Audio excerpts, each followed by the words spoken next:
Bonjour à tous, j'espère que vous allez bien. Je suis ravie de vous retrouver aujourd'hui pour les énergies de votre vie émotionnelle et sentimentale. Alors cette vidéo s'adresse à vous si vous êtes poisson, si vous êtes ascendant poisson ou si vous avez votre signe lunaire ou vénusien en poisson, quel que soit votre signe solaire. Alors, on y va pour vous les poissons. Commençons par l'énergie qui vous entoure par rapport à votre vie émotionnelle et sentimentale. La fête, les amis, la famille. Donc là, effectivement, vous êtes, semble-t-il, très entouré quand même. Il y a cette idée d'une énergie qui vous met en joie, d'une énergie ou d'un entourage, que ce soit amical, familial ou peut-être aussi en rapport à votre vie amoureuse. On voit que là, on a les interactions sociales, on a l'entourage, on a cette légèreté, cette joie de vivre, on a une énergie très joyeuse, qui vous entoure par rapport à ce que vous ressentez, dans ce que vous ressentez, par rapport à votre vie émotionnelle et sentimentale peut-être. On regarde votre état d'esprit à vous concernant votre équilibre émotionnel et votre vie sentimentale. Le 5 de bâton. Alors, vous avez un état d'esprit assez combatif. Et peut-être un petit peu trop pour certains ou certaines d'entre vous, dans le sens où là, on peut parler aussi d'un conflit intérieur. De tensions qui sont, j'allais dire ressenties, mais qui sont surtout vécues. Parce que là, on voit que j'attends de voir la suite parce que je peux avoir différentes interprétations, mais soit vous avez effectivement un état d'esprit extrêmement combatif pour quelque chose de particulier concernant un relationnel qui compte pour vous, amical, familial ou concernant votre vie amoureuse, soit effectivement il peut y avoir des tensions, des conflits intérieurs ou une situation compliquée dans une relation importante. On peut parler de conflits, de jalousie, de désaccords et de confrontation, comme ça. Alors on va voir la suite. On regarde ce que vous ressentez au plus profond de vous-même, les poissons. Ce que vous ressentez au fond de vous, des émotions nouvelles. Des émotions nouvelles, une certaine curiosité aussi peut-être, cette envie de prendre un nouveau départ ou de pouvoir saisir une opportunité particulière par rapport à quelqu'un. Dans ce que vous ressentez aussi au fond de vous, c'est cette idée de vous dire maintenant je sais ce que je veux. Maintenant je sais ce que je veux et je sais où je veux aller. Voilà, on a quelque chose de cet ordre-là quand même. Donc, après, si on parle de conflit intérieur, vous savez ce que vous voulez au plus profond de vous-même, mais on va voir ce que vous faites concrètement, dans les faits, ici, avec cette carte-là, pour votre... pour votre vie émotionnelle et sentimentale. Donc on est bien sur un conflit intérieur ici pour beaucoup d'entre vous parce que vous savez ce que vous voulez, mais vous n'agissez pas forcément en conséquence.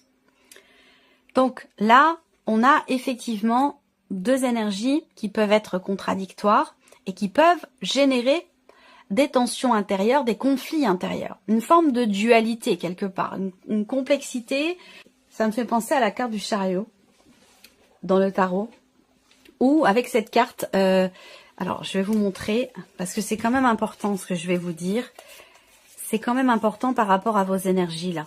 Et la sensation que j'ai par rapport à vos énergies ici, c'est que vous dites à l'un des chevaux d'aller à gauche et vous dites à l'autre d'aller à droite. Donc là, ça pose quand même un petit souci, si vous voulez, pour aller dans la bonne direction. Vous voyez ce que je veux dire? C'est un petit peu ça, l'énergie qui ressort ici. C'est qu'en fait, on a un désir de nouveauté, d'insuffler de la nouveauté dans sa vie, de commencer quelque chose de nouveau.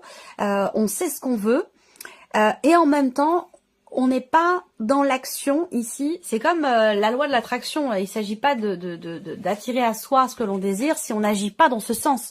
Ça fonctionne pas. C'est pareil. Donc là, en fait, il va s'agir pour vous d'arriver à vous positionner différemment, sous un autre angle, à agir aussi d'une autre façon, pour pouvoir matérialiser finalement ce que vous désirez au plus profond de vous. Parce que là, effectivement, il y a un désir, mais en même temps, on n'est pas forcément dans l'action par rapport à ce désir. Du coup, on met pas forcément toutes les chances de son côté. Et ça peut mettre dans la frustration, dans l'attente, et du coup, dans une certaine forme de dualité à l'intérieur de soi. On va continuer.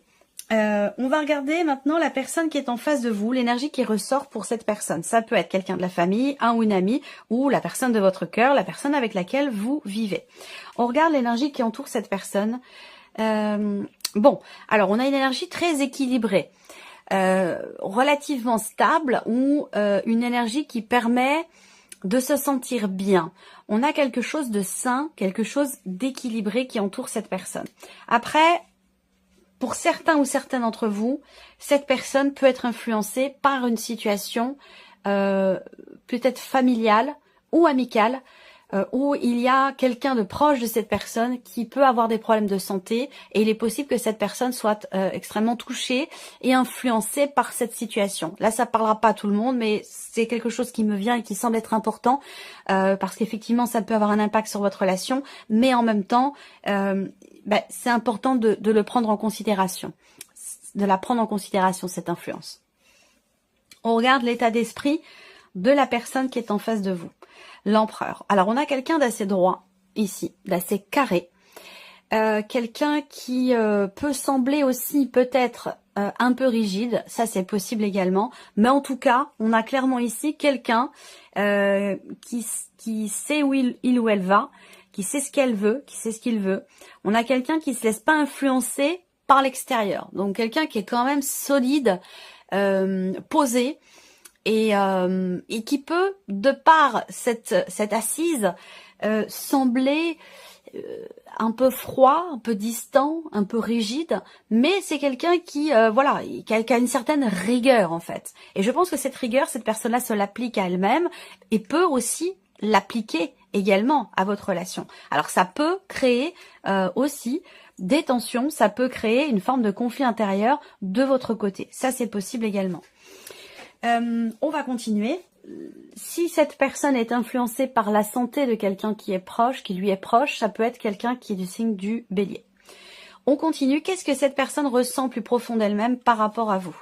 La reine de bâton. Bon, alors on a une intensité, on a quelqu'un qui a confiance en vous, confiance en votre relation également. Parce que la reine de bâton, c'est quand même l'idée de quelqu'un qui ressent quelque chose de fort.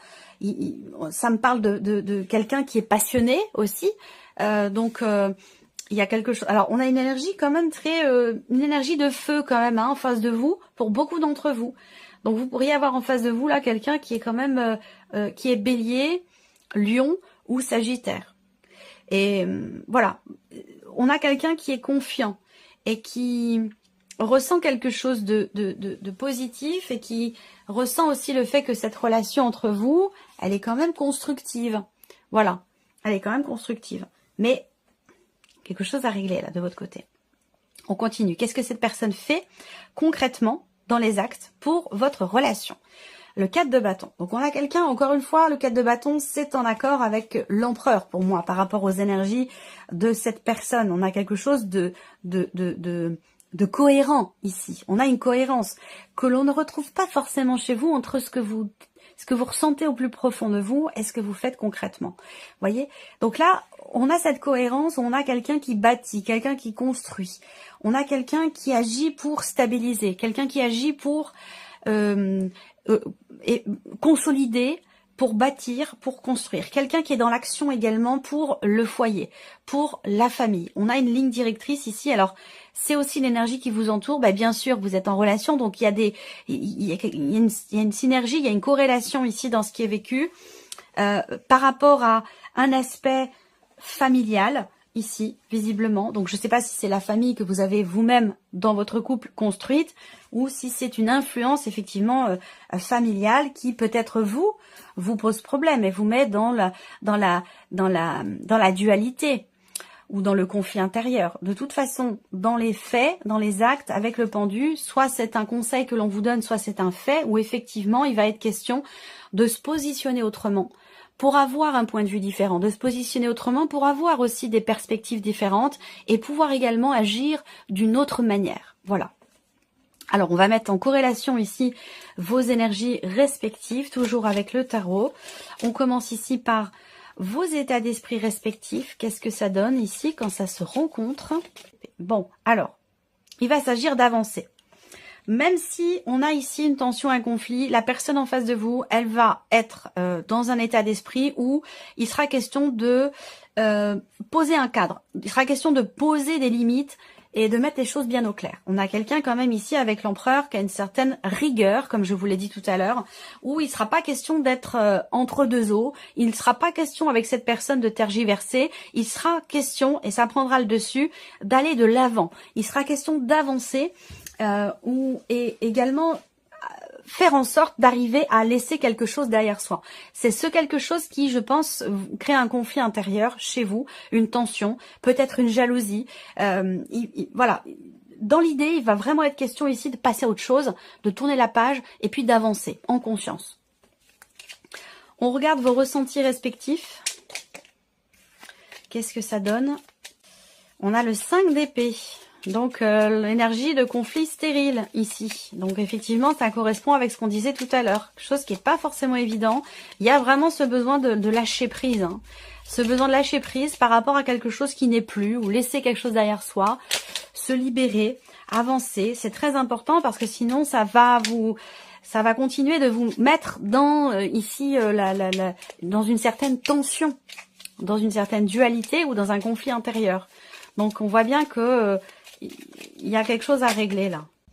Alors, il va s'agir d'oser aborder un sujet, d'oser aborder un sujet qui blesse peut-être ici, mais pour réussir à le dépasser. Vous voyez, parce que là on a un sujet effectivement qui est un peu délicat, où on a une fragilité sur un plan émotionnel dans ce qui est ressenti par rapport à des mots qui peuvent être durs aussi, quelque chose qui n'est pas forcément compris. Il va s'agir avec l'énergie du fou d'arriver à se jeter à l'eau quelque part. Il va être question de se jeter à l'eau, de prendre une certaine forme de risque pour exprimer ce que l'on ressent plus profond de soi, pouvoir avancer et laisser derrière soi ce qui a pu blesser, ce qui a pu contrarier ou susciter une tension, un conflit, une jalousie. On termine ici, dans les faits, dans les actes. Qu'est-ce que vous faites l'un et l'autre pour cette relation? On va regarder ce que ça donne quand c'est partagé. Qu'est-ce qu'on a? La force. Bon. Alors, dans vos manières respectives d'agir, je pense que là, dans ce que vous allez partager et faire ensemble ou faire individuellement pour la relation, avec l'énergie de la force, je vais sortir une autre carte. Avec l'énergie de la force, il va être question de se maîtriser, de se contrôler. Il va être question de gérer quelque chose qui est quand même assez intense. Je pense que c'est un rapport ici avec cette tension intérieure que vous avez et par rapport aussi peut-être à une rigidité. Il va peut-être être question du côté de cette personne de s'assouplir un petit peu, de se maîtriser et de votre côté de maîtriser peut-être des jalousies ou ce qui génère chez vous, ici, visiblement, quelque chose d'assez tendu. Voilà. Il va être question d'être un petit peu dans le contrôle.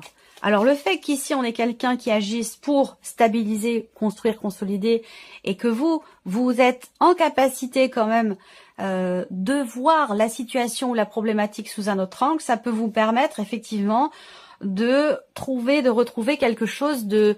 Il y a cette capacité, si vous mettez en commun votre manière d'être, finalement, il y a cette capacité ici à garder le contrôle de soi, cette capacité à trouver ou retrouver une forme de confiance en soi. Voilà, et à pouvoir de nouveau partager les choses de manière juste et de manière équilibrée. Voilà pour vous, mes chers poissons. On va terminer avec un message. Allez, c'est parti. Première carte ici, chiffre 1 pour vous les poissons. Je choisis de garder en moi les interprétations et les suppositions qui me procurent le plus de joie. C'est vraiment en corrélation avec votre tirage. Hein. La vérité étant toujours une question de point de vue, peu m'importe qui a raison ou tort. L'important, c'est l'histoire que je me raconte à moi-même et qui me rend heureux, heureuse. C'est important ça. Deuxième carte, chiffre 2 pour vous les poissons. J'arrête de croire que tout ce que je me dis est nécessairement vrai. Ce que je suppose sur moi peut être tout aussi faux que ce que je suppose chez les autres. Une pensée n'est qu'une pensée. Elle est relative. Je peux penser cela de moi alors que mon voisin pense le contraire. Tout le monde a raison dans son système de croyance. Et ici, troisième carte, chiffre 3, vous avez deux cartes. Alors, la première, je peux choisir les croyances que j'ai sur moi. Peu importe ce que je choisis, en bien ou en mal. Cela ne sera toujours qu'un point de vue et non la vérité. Alors je prends du recul et je vois cela comme un jeu. Quelle croyance qui me fait du bien, je préfère choisir? Intéressant, hein? Et la deuxième carte. Je comprends que je communique avec l'autre de la même manière que je communique avec moi-même. Si l'autre me parle mal, je prends conscience qu'il est incapable de communiquer avec lui-même de façon bienveillante. Plus je suis indulgent avec moi-même, plus je suis capable de me relier aux autres et de les accepter tels qu'ils sont. Voilà pour vous, mes chers poissons. J'espère que cette vidéo vous a plu, que ce tirage résonne en vous. Merci à vous, merci de votre présence, de votre fidélité, merci pour votre écoute.